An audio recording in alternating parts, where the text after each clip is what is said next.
गुरु प्यारी साध संगत जी, प्यार भरी राधा स्वामी जी। साध संगत जी, आज की वीडियो को पूरा ज़रूर देखिए। अगर वीडियो अच्छी लगती है तो वीडियो को ज़रूर लाइक और चैनल को सब्सक्राइब करना मत भूलिएगा। साध संगत जी, आज की जो साखी है वह सच्ची घटना पर आधारित है।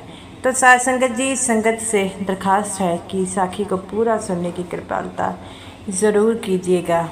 साध संगत जी, आज की जो साखी है वह ऐसे बुजुर्ग सत्संगी की साखी है जिसके लिए बाबा जी उसके घर का काम करने जाते थे और उसकी देखभाल करने क्यों जाते थे। साध संगत जी, ये जो सत्संगी था वह पहले डेरे में बहुत बड़ा सेवादार था, पर जैसे जैसे उम्र बढ़ी उसने कहा कि अब मेरा शरीर जवाब दे रहा है, अब मैं घर पर यहाँ पर रहकर क्या करूँगा। अब मैं जो हूँ वह डेरे से बाहर निकलकर अपने घर जाऊँगा। जब वह अपने घर गया तो इसके घर वालों ने भी इसे रखने के लिए तैयार नहीं थे। वह कहते हैं कि जब हमें आपकी ज़रूरत थी उस समय आप डेरे में रहे हैं, अब हम आपके लिए अपने घर के दरवाजे क्यों खोलें। ये सुनकर उसका जो है वह कहता है कि अब मैं पीछे जा नहीं सकता, इसीलिए तो मुझे जो है अब जो मैं अकेला ही रहूँगा। लेकिन जो है उसका मन नहीं मानता था। वह फिर भी कहता था कि मैं जो हूँ वह अकेला कैसे रह सकता हूँ। तो वह अपने दोस्त से कहता है कि तुम मेरी मदद कर दे। तो वह कहता है कि ठीक है, मैं तुम्हारी मदद कर दूँगा। तो वह कहते हैं कि अगर ऐसा ही चलता रहा तो कैसे करेंगे। तो वह कहता है कि बाबा जी पर विश्वास रख, बाबा जी हमेशा हमारे साथ है। वह कहता है कि बाबा जी पर तो मेरा पूरा विश्वास है। जिस परिवार के सदस्य के लिए मैं सारी उम्र कमाता रहा, आज उसने मुझे रखने से ये इनकार कर दिया।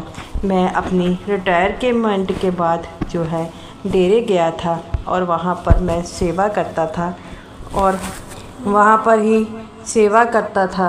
लेकिन अब जब मुझे मेरे परिवार वालों की ज़रूरत है तो वह मुझे रख नहीं रहे। तो वह कहता है कि ऐसा ही होता है, परिवार वाले कभी नहीं समझते, वह तो मतलबी हैं। तो वह कहता है कि कोई बात नहीं, अगर वह मतलब निकाल रहे हैं तो कोई बात नहीं। मेरे जो पेंशन के पैसे आते थे वह भी मैं जब डेरे में था इनके खाते में डला देता था और कुछ सेवा में डाल देता था। तो उसका दोस्त कहता है कि तू किसी प्रकार की चिंता मत कर, जिसका कोई नहीं होता उसका सतगुर होता है। तो वो कहता है कि चिंता किससे पड़ी है, मैं तो अपना गुजारा किसी तरह कर ही लूँगा। तो ऐसा कर कि मेरे लिए एक किराए का घर ढूंढ दे।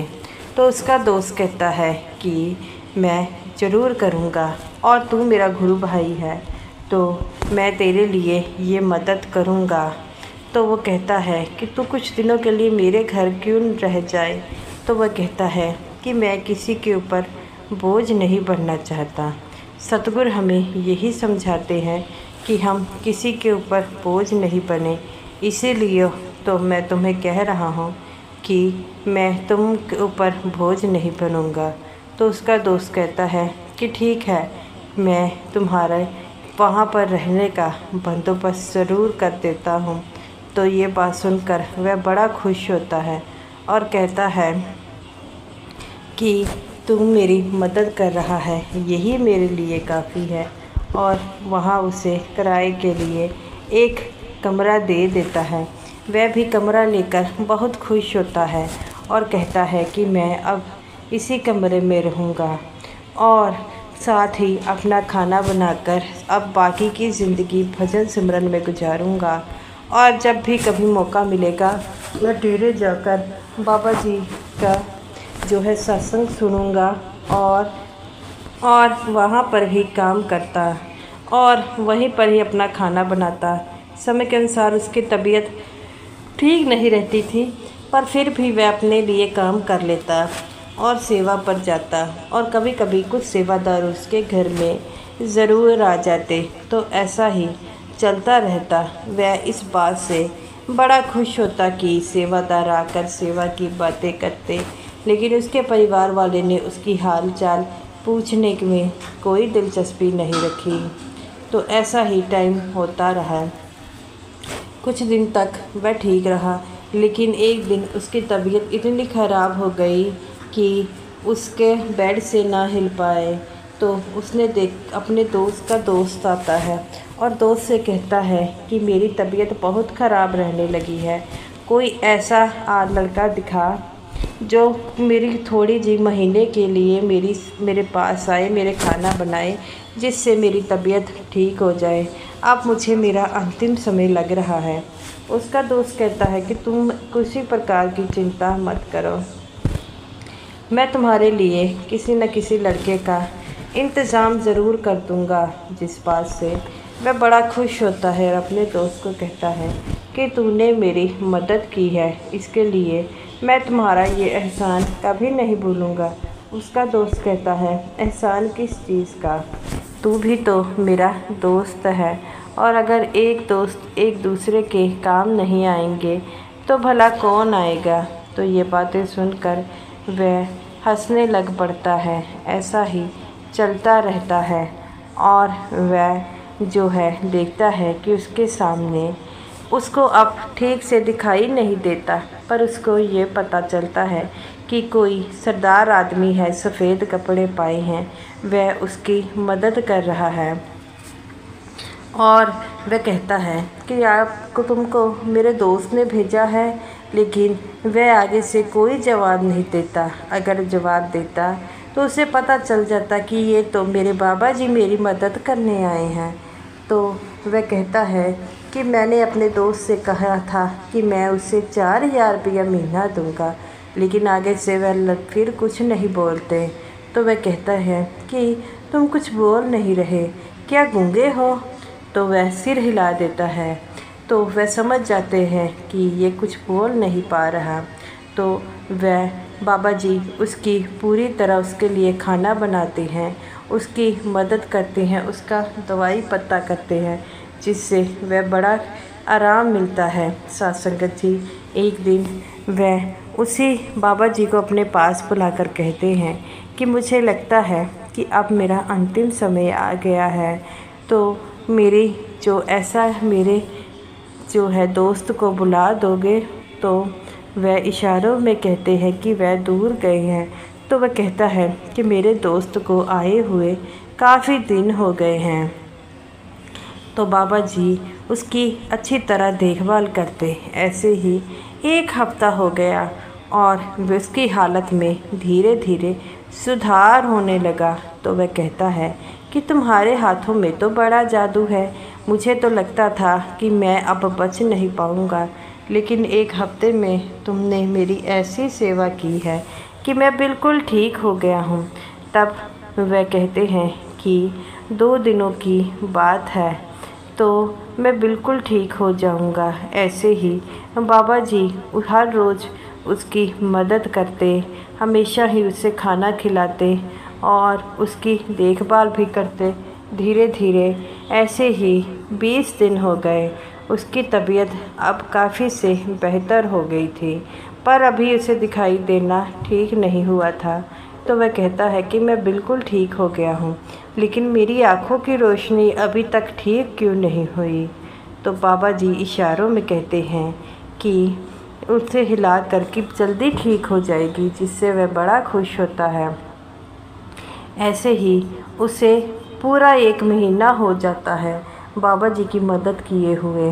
तो वह कहता है कि मैंने यहाँ पर 4000 रुपये रखे थे, तुम ले लेना, और तुम्हें अब महीना हो गया है, अब मैं आगे से ज़्यादा बेहतर हूँ, तो तुम्हारा 1 महीना हो गया है, अब तुम जा सकते हो।